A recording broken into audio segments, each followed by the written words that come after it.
Shalom Bapak Ibu dan Saudara-saudari yang terkasih dalam Tuhan Yesus Kristus.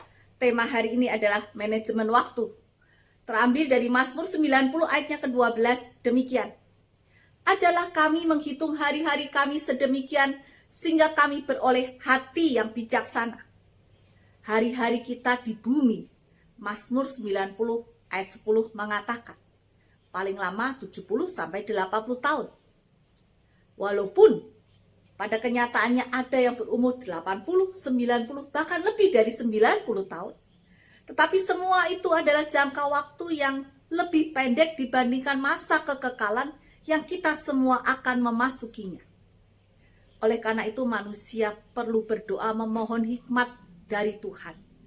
Agar manusia memiliki hikmat bagaimana bisa menjalani waktu di dalam hidupnya yang diberikan kepada Tuhan ini dengan sebaik mungkin dan sebijaksana mungkin.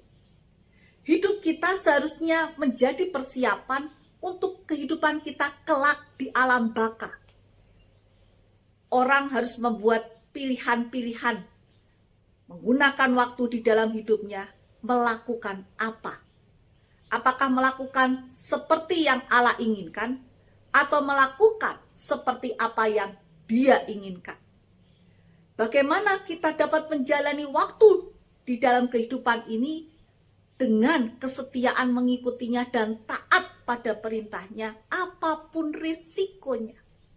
Itulah sebetulnya yang diharapkan oleh Tuhan. Karena apa? Karena suatu ketika waktu kita di dunia ini akan habis. Tidak tahu kapan, di mana, dan dalam peristiwa apa. Kehidupan kita di dunia akan dinilai. Dalam Wahyu 14 ayat 13 dikatakan demikian. Dan aku mendengar suara dari sorga berkata, tuliskan, berbahagialah orang-orang mati yang mati dalam Tuhan sejak sekarang ini. Sungguh kata Roh, supaya mereka boleh beristirahat dari jerih lelah mereka, karena segala perbuatan mereka menyertai mereka. Dengan pengertian sekali lagi, bagaimana kita menggunakan waktu selama kita di dunia ini, kita pada waktunya akan dinilai olehnya. Mengingat hal itu, orang percaya harus berdoa memohon hati yang bijaksana. Permulaan hikmat adalah takut akan Tuhan, dan mengenal yang Maha Kudus adalah pengertian. Setiap orang punya waktu 24 jam, tapi bagaimana orang itu menggunakan waktu tersebut akan menentukan orang tersebut sukses di dalam dunia dan sukses ketika ia berpulang di alam baka. Bagaimana ia menggunakan waktu itu sebaik mungkin. Bagi orang-orang yang sukses di dunia, mereka menggunakan tenaganya, pikirannya, segala dayanya untuk yang terbaik kesuksesan di dunia.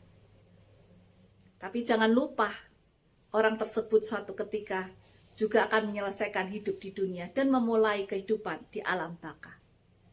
Oleh karena itu, mari sekali lagi kita memikirkan bagaimana kita mempersiapkan kehidupan di dunia dan di alam baka. Kriteria menetapkan prioritas. Yang pertama adalah kita adalah penilai yang terbaik untuk apa yang perlu kita lakukan saat ini. Ada suara hati, ada rasa bersalah akan muncul ketika kita melakukan sesuatu dengan tidak tepat. Yang kedua, pertanyaannya adalah, waktu saat ini paling baik digunakan untuk apa ya?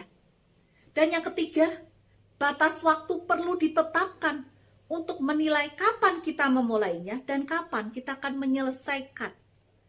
Supaya kita tidak melewati batas waktu tersebut. Dan yang berikutnya adalah apakah kita dapat mengevaluasi penggunaan waktu kita selama ini? Apakah kita sudah menggunakan waktu dengan baik? Atau ada hal-hal yang lebih baik lagi yang bisa kita lakukan di dalam kita menggunakan waktu-waktu ke depan?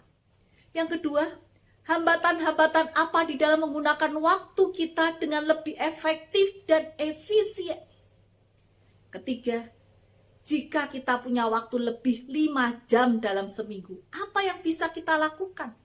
Dan upayakan supaya kita punya waktu lebih 5 jam setiap minggu untuk melakukan apa yang sudah kita rencanakan. Dan sekali lagi, apakah waktu di dalam hidup kita gunakan semata-mata untuk kepentingan kita saja, ataukah kita juga memikirkan kepentingan sesama kita? Ada sebuah puisi yang berbunyi demikian.